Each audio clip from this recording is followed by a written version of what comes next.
अब मैं हमारे कर्नाटक के अध्यक्ष आदरणीय विजेंद्र जी से आग्रह करूंगा कि मीडिया के साथियों को इस अवसर पर संबोधित करें। ಎಲ್ಲರಿಗೂ ನಮಸ್ಕಾರ। ಕರ್ನಾಟಕ ರಾಜ್ಯದ ರಾಜಕೀಯ ದೊಡ್ಡ ಬೆಳವಣಿಗೆ ಆಗಿದೆ। ಹಿರಿಯರಾಗಿರ್ತಕ್ಕಂಥ ಮಾಜಿ ಮುಖ್ಯಮಂತ್ರಿಗಳು ಸನ್ಮಾನ್ಯ ಶ್ರೀ ಜಗದೀಶ್ ಶೆಟ್ಟರ್ ಜಿ ಅವರು ಕಾಂಗ್ರೆಸ್ ಪಕ್ಷವನ್ನ ತೊರೆದು ಕಾಂಗ್ರೆಸ್ ಪಕ್ಷದ ಪ್ರಾಥಮಿಕ ಸದಸ್ಯಕ್ಕೆ ರಾಜೀನಾಮೆಯನ್ನು ನೀಡಿ ತಮ್ಮ ವಿಧಾನ ಪರಿಷತ್ ಸ್ಥಾನಕ್ಕೂ ಕೂಡ ರಾಜೀನಾಮೆಯನ್ನು ನೀಡಿ ಮತ್ತೊಮ್ಮೆ ಭಾರತೀಯ ಜನತಾ ಪಾರ್ಟಿ ಸೇರ್ಪಡೆ ಆಗಿರ್ತಕ್ಕಂಥದ್ದು।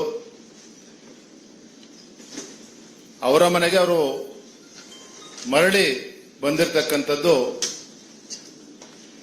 ರಾಜ್ಯದ ಭಾರತೀಯ ಜನತಾ ಪಾರ್ಟಿಯ ಬೆಳವಣಿಗೆ ದೃಷ್ಟಿಯಲ್ಲಿ ಒಂದು ದೊಡ್ಡ ಶಕ್ತಿ ಬಂದಂತಾಗಿದೆ। ರಾಜ್ಯದ ನಮ್ಮೆಲ್ಲ ಪಕ್ಷದ ಹಿರಿಯರು ಮತ್ತು ಕಾರ್ಯಕರ್ತರ ಅಪೇಕ್ಷೆನೂ ಕೂಡ ಇತ್ತು। ಜಗದೀಶ್ ಶೆಟ್ಟರು ಹಿರಿಯರಿದ್ದಾರೆ, ಅವ್ರನ್ನ ವಾಪಸ್ಸು ಬಿಜೆಪಿ ಕರೆತರಬೇಕು,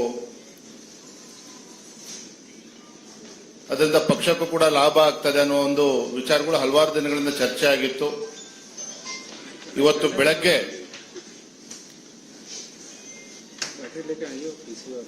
ಭಾರತೀಯ ಜನತಾ ಪಾರ್ಟಿಯ ವರಿಷ್ಠರಾಗಿರ್ತಕ್ಕಂಥ ಮಾನ್ಯ ಗೃಹ ಮಂತ್ರಿಗಳು ಅಮಿತ್ ಶಾ ಜಿ ಅವರನ್ನ ಭೇಟಿ ಮಾಡಿ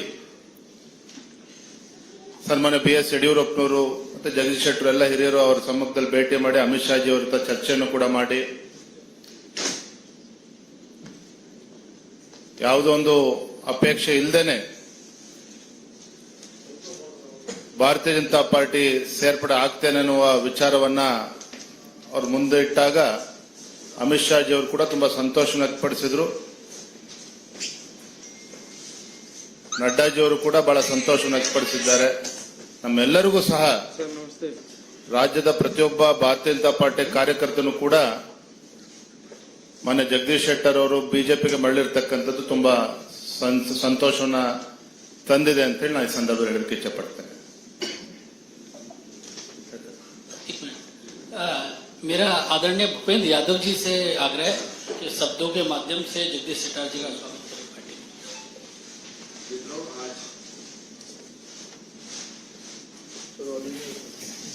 मित्रों, आज ये एक शुभ समाचार है कि हमारे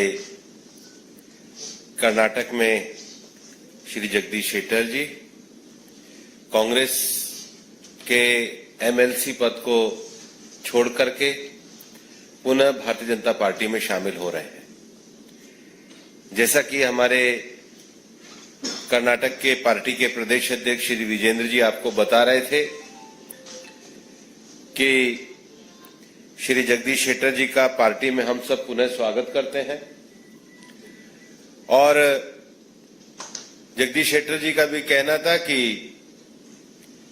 ये जिस प्रकार से उन्होंने पार्टी को एक बार छोड़ा, लेकिन उनको ध्यान में आया कि एक लंबे समय तक जिस पार्टी में उन्होंने प्रदेश अध्यक्ष से लेकर स्पीकर और मुख्यमंत्री तक विभिन्न पदों पर कार्य किया, पार्टी देश के विकास को लेकर, देश में रामराज की स्थापना को लेकर निरंतर जिस भारत की विकास यात्रा को माननीय प्रधानमंत्री जी के नेतृत्व में आगे बढ़ा रही है, उसको वो पुनः ज्वाइन करना चाहते थे।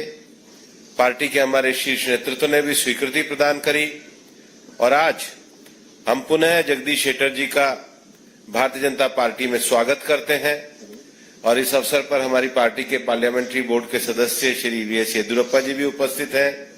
कर्नाटक से केंद्र सरकार में मंत्री हमारे राजीव चंद्रशेखर जी, अनिल बलूनी जी उपस्थित हैं और पार्टी तहे दिल से उनको पुनः स्वागत करती है और हम मानते हैं कि अपनी संगठनात्मक और प्रशासनिक क्षमताओं का उपयोग पुनः पार्टी की सेवाओं के लिए करेंगे और पार्टी के कार्यकर्ता के रूप में कर्नाटक में संगठन के विस्तार के लिए मजबूती के साथ काम करेंगे। पुनः बहुत बहुत स्वागत, धन्यवाद। मेरा पार्टी की हमारे बहुत ही वरिष्ठ नेता पार्टी के संसदीय बोर्ड के सदस्य और कर्नाटक के पूर्व मुख्यमंत्री श्री BS येदियुरप्पा जी से आग्रह है कि मीडिया के साथियों को संबोधित करें।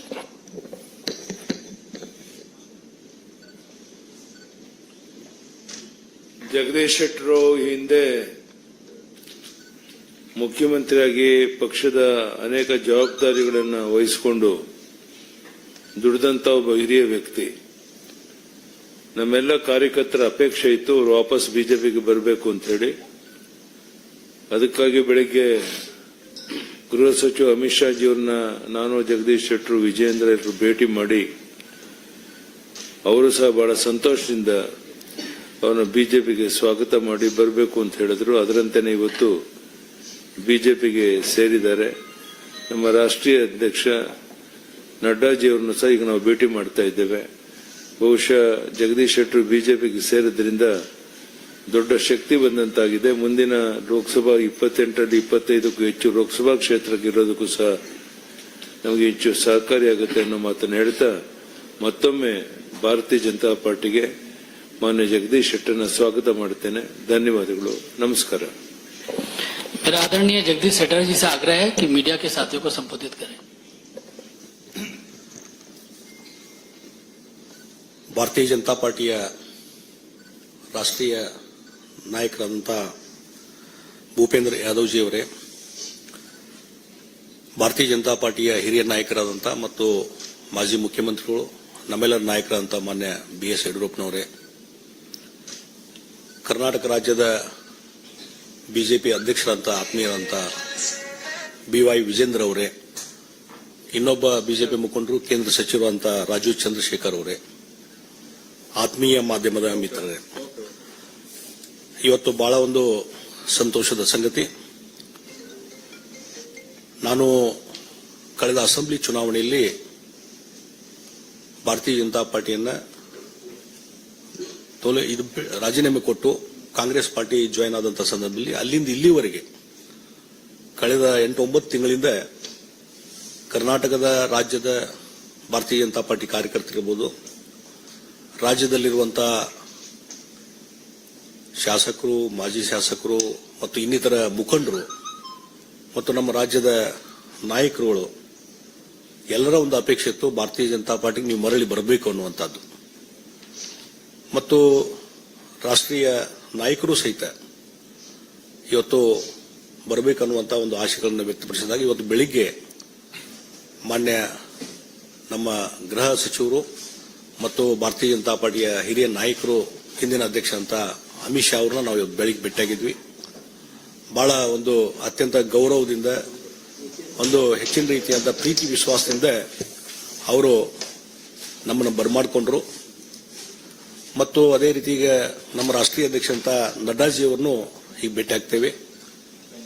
ಮತ್ತು ಈಗಾಗಲೇ ನಾನು ಭಾರತೀಯ ಜನತಾ ಪಾರ್ಟಿಗೆ ಮತ್ತೆ ಪುನರ್ ಇವತ್ತು ಇಲ್ಲಿ ಸೇರ್ಪಡೆ ಆಗ್ತಾ ಇರುವುದು ನನಗೆ ಒಂದು ಸಂತೋಷದ ಸಂಗತಿ. ಮತ್ತು ಬಹಳ ಮುಖ್ಯವಾಗಿ ನಾನೇನು ವಿಧಾನ ಪರಿಷತ್ತಿನ ಸದಸ್ಯನಾಗಿ ಕೆಲಸ ಮಾಡ್ತಾ ಇದ್ದೇನೆ, ಅದು ಕಾಂಗ್ರೆಸ್ ಪಕ್ಷದ ವಿಧಾನ ಪರಿಷತ್ತಿನ ಸದಸ್ಯನಾಗಿ ಕೆಲಸ ಮಾಡ್ತಾ ಇದ್ದೇನೆ. ಆ ಹಿನ್ನೆಲೆಯಲ್ಲಿ ಕರ್ನಾಟಕದ ವಿಧಾನ ಪರಿಷತ್ತಿನ ಸಭಾಪತಿಗಳಂತ ಮಾನ್ಯ ಬಸವರಾಜ ಹೊರಟ್ಟಿ ಅವರಿಗೂ ನಾನು ಫೋನ್ನಲ್ಲಿ ಮಾತಾಡಿದ್ದೇನೆ. ಮತ್ತು ಈಗಾಗಲೇ ಇಮೇಲ್ ಮುಖಾಂತರ ಸದಸ್ಯತ್ವಕ್ಕೆ ನಾನು ಈಗಾಗಲೇ ರಾಜೀನಾಮೆಯನ್ನು ಕೊಟ್ಟಿದ್ದೇನೆ ಮತ್ತು ಆ ರಾಜೀನಾಮೆ ಎಕ್ಸೆಪ್ಟ್ ಮಾಡಬೇಕಂತೇಳಿ ನಾನು ಮಾನ್ಯ ಸಭಾಪತಿ ಹೊರಟ್ಟಿಯವರನ್ನ ವಿನಂತಿ ಮಾಡಿಕೊಂಡಿದ್ದೇನೆ. ಅದೇ ರೀತಿ ಕರ್ನಾಟಕದ ರಾಷ್ಟ್ರೀಯ ಕಾಂಗ್ರೆಸ್ ಪಾರ್ಟಿಯ ಅಧ್ಯಕ್ಷರಾದಂಥ DK ಶಿವಕುಮಾರ್ ಅವರಿಗೂ ಸಹಿತ ಕಾಂಗ್ರೆಸ್ ಪಕ್ಷದ ಪ್ರಾಥಮಿಕ ಸದಸ್ಯತ್ವಕ್ಕೆ ರಾಜೀನಾಮೆ ಕೊಟ್ಟಿದ್ದನ್ನು ಇಮೇಲ್ ಮೇಲೆ ಅವ್ರಿಗೆ ಕಳಿಸಿದ್ದೇನೆ ಮತ್ತು ಅಲ್ಲಿ ಸ್ವತಃ ಕಳಿಸುವಂತ ವ್ಯವಸ್ಥೆ ನಾನು ಮಾಡ್ತಾ ಇದ್ದೇನೆ.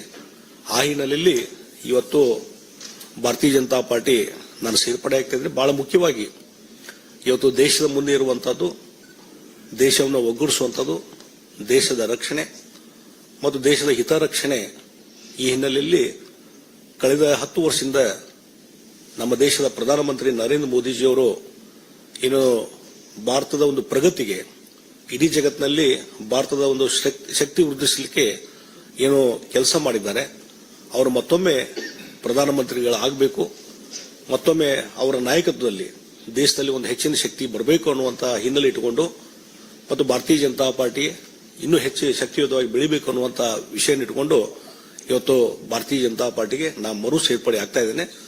ಹೀಗಾಗಿ ಇದರಿಂದ ಬಹಳ ಒಂದು ದೊಡ್ಡದಂತ ಸಂಖ್ಯೆಯಲ್ಲಿ ಇವತ್ತು ಕಾರ್ಯಕರ್ತರ ಒಂದು ಏನು ಪಡೆ ಇದೆ, ಅವರೆಲ್ಲರ ಒಂದು ಇಚ್ಛೆ ಆ ಹಿನ್ನೆಲೆಯಲ್ಲಿ ಇವತ್ತು ಸೇರ್ಪಡೆ ಆಗುವಂತ ಕೆಲಸವನ್ನು ನಾನು ಮಾಡ್ತಾ ಇದ್ದೇನೆ ಮತ್ತು ಪಕ್ಷಕ್ಕೆ ನಿಷ್ಠವಾಗಿ ಕೆಲಸವನ್ನು ಮುಂದುವರಿಸ್ತೀನಿ ಅನ್ನುವಂಥ ಮಾತನ್ನ ಈ ಸಂದರ್ಭದಲ್ಲಿ ನಾನು ಹೇಳಬಯಸ್ತಾ ಇದ್ದೇನೆ. ಮತ್ತು regarding I am rejoining the Bharatiya Janata party and Bharatiya Janata Party earlier has given lot of responsibility on me, and because of some other issues I went to the National Congress Party. And one thing, after that event, last 8-9 months, there is a lot of discussion in the Bharatiya Janata Party. Even Karnataka BJP leaders and workers from the ground level, everybody in so many occasions when they were meeting me in Karnataka, everybody asking, you come back to the BJP, you come back to the BJP. And for that purpose, I also responded, and even our leader, Manya Yediyurappa-ji, and State President Vijayendraji, and our national leaders, everybody, they wanted to come back BJP, and accordingly, our workers feeling I am rejoining the BJP. And another important thing, under the leadership of Narendra Modi ji, last 10 years, where the Honorable Narendra Modi ji as a Prime Minister did lot of things for the strength of the India, and in a world international level, India has become a very powerful country under the leadership of Narendra Modi ji. So, with the belief of the Narendra Modi ji leadership, I am to strengthen, and Narendra Modi ji has to again become the Prime Minister of this India, to strengthen the India. For that purpose, with that belief, I am rejoining the Bharatiya Janata Party. ಮತ್ತೊಂದು ವಿಚಾರವನ್ನು, ಈಗ ನಾನು ಹಿಂದೆ ಕಾಂಗ್ರೆಸ್ ಪಾರ್ಟಿಗೆ join ಆದಂತ ಸಂದರ್ಭದಲ್ಲಿ ಅವರು ಸಹಿತ ಬಹಳ ಒಳ್ಳೆ ರೀತಿಯಿಂದ ಇವತ್ತು ನನಗೊಂದು ಗೌರವ, ರಾಜ್ಯದ ಕಾಂಗ್ರೆಸ್ ಪಾರ್ಟಿ ಅವರ ಅಧ್ಯಕ್ಷಂತ ಒಳ್ಳೆ ರೀತಿಯಿಂದ ನಡ್ಕೊಂಡಿದ್ದಾರೆ. ಮತ್ತು ಮುಖ್ಯಮಂತ್ರಿ ಸಿದ್ದರಾಮಯ್ಯ, ರಾಜ್ಯದ ಕಾಂಗ್ರೆಸ್ ಪಾರ್ಟಿ ಅಧ್ಯಕ್ಷಂತ ಡಿ.ಕೆ. ಶಿವಕುಮಾರ್ ಆಗಲಿ ಮತ್ತು ಮುಖ್ಯಮಂತ್ರಿ ಸಿದ್ದರಾಮಯ್ಯ ಅವರಿಗೂ ನಾನು ಧನ್ಯವಾದಗಳನ್ನು ಹೇಳ್ತೀನಿ. ಆ ಹಿನ್ನೆಲೆಯಲ್ಲಿ ಅವರು ಇಲ್ಲಿಯವರೆಗೆ ಸಹಕಾರ ಕೊಟ್ಟಿದ್ದಕ್ಕೂ ನಾನು ಧನ್ಯವಾದಗಳನ್ನು ಹೇಳ್ತಾ ಇದ್ದೀನಿ.